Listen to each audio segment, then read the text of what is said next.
प्यारे बहनों और भाइयों, मेरा नमस्कार स्वीकारो। देखिए, आज हम आपके लिए बता रहे हैं स्वार्थ क्षय में प्रतिभा क्या होती है। तो देखिए, इसमें ये पातंजलि का सूत्र है और विभूति पाद का ये तीसरा भाग है।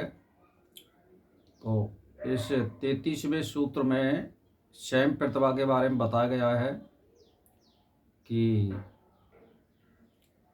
सूक्ष्म छिपी हुई देशों में स्थित एवं भूत वर्तमान और भविष्य वस्तुओं की जानकारी होती है। जैसे मान के चलिए, श्रावण यानी कानों से हम दिव्य सुना जाता है, जिसको मनुष्य कभी भी नहीं सुन सकता है। वेदना दिव्य स्पर्श का अनुभव होता है। किसमें? जो मतलब यह है कि त्वचा से। आदर्श यानी दिव्य रूप का अनुभव होना, यानी तेज जिसको कहते हैं। अब है आस्वादन, यानी जीव जिसको हम बोलते हैं जिह्वा, उसका रस का अनुभव होता है। वार्ता यानी पृथ्वी का गुण, जो दिव्य गंध का अनुभव होता है। तो इन छयों सिद्धियां जिसको प्राप्त होती हैं या एकाद का जिनको अनुभव होता है, इन पर नहीं अटकना चाहिए। ये सिद्धियां होती हैं समाधि में, और ये हमारे मुक्ति मार्ग में ये बाधा स्वरूप है। इनसे परे और आगे चलना चाहिए। केवल इन सिद्धियों को पाकर योगी को विश्राम न करना चाहिए, बल्कि आगे की खोज के लिए, आगे की मुक्ति प्राप्त करने के लिए हमें योग और ध्यान पूजन निरंतर जारी रखना चाहिए। तभी हमें कुछ प्राप्त होगा। इनके मान के चलिए, किसी आदमी को जैसे दिव्य सुनाई दे रहा है कानों से, तो वो ये समझने लग जाएगा कि मेरे को तो योग सिद्ध हो गया है, मुझे सब कुछ प्राप्त हो गया है, मुझे आवाज़ आना शुरू हो गया है। ये कुछ नहीं है, प्रारंभिक अवस्था में होती है ये। तो इन पर ही नहीं रुकना चाहिए। दूसरा है, जैसे त्वचा, उसका गुण होता है वेदना, यानी दिव्य स्पर्श का अनुभव होना। ऐसा अनुभव होता है कि जैसे आपने संसार में कहीं नहीं देखा होगा।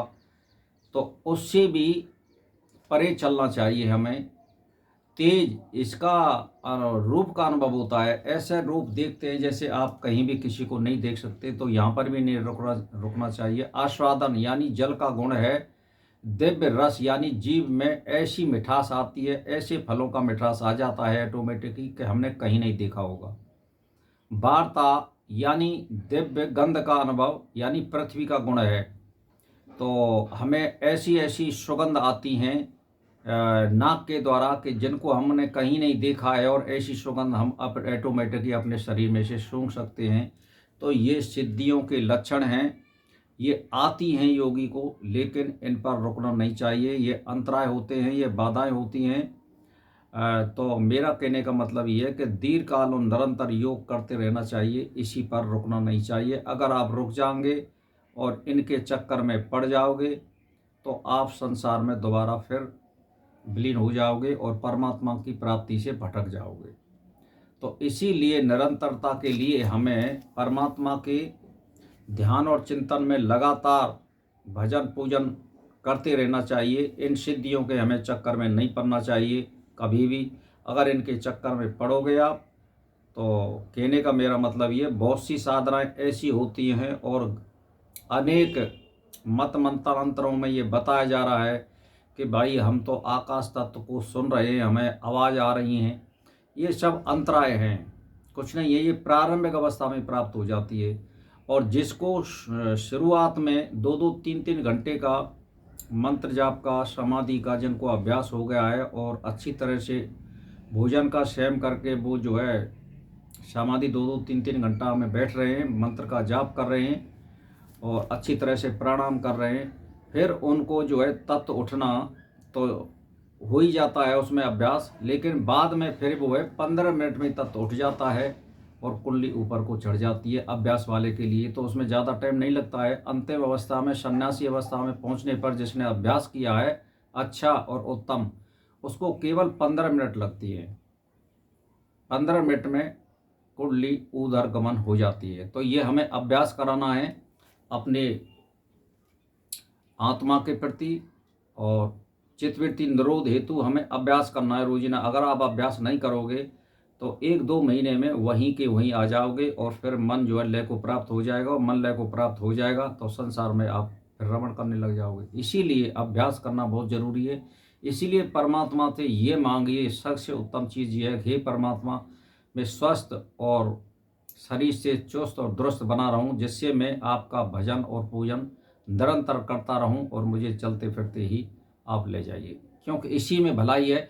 अगर आप खाट गोड़ते रहे 2-4-6 महीने तो वो अभ्यास है, वो आपका विलीन हो जाएगा, और फिर जो है मन इंद्रियों की तरफ दौड़ने लगेगा। चाहे आप खाते पीते डोलते कुछ कर नहीं सकते आप, क्योंकि आप खाट में पड़े रहते हो। तो मेरा कहने का मतलब ये है कि इसीलिए आपको यही दिन और रात बार बार पुनरावृत्ति करनी चाहिए, अपना मंत्र ध्यान पूजन, अपने गुरु का मनन। तो इनसे सारी चीज़ आपको मिल जाती है, और फिर आगे बढ़ जाओगे। मुक्ति संभव है। मुक्ति संभव नहीं है तो मेरा कहने का मतलब ये है कि योग को प्राप्त होगे, अच्छे घर में जन्म मिलेगा, अच्छे धन और सुख और सुविधाएं मिलेंगी आपको, और अच्छे पढ़े लिखे परिवार में आपको परमात्मा जन्म देगा। आपकी ऐसे परिवार वाले से भेंट होगी जो आपकी अनुकूल होगा, और आप बुरे आचरण करोगे इस पृथ्वी पर, बुरे परिवार में आप फंस जाओगे, और फिर वही क्रिया करनी पड़ेगी। इसीलिए व्यसनों से दूर रहिए, शुभ कर्म करिए। तो मेरा कहने का मतलब यह है कि आप इन दिव्य सिद्धियों से बचें और दूर रहें, इन पर ध्यान ना दें। ये कुछ नहीं है, प्रारंभिक अवस्था में हो जाती है। तो भाई और बहनों, इसी के साथ मेरा नमस्कार स्वीकार हो।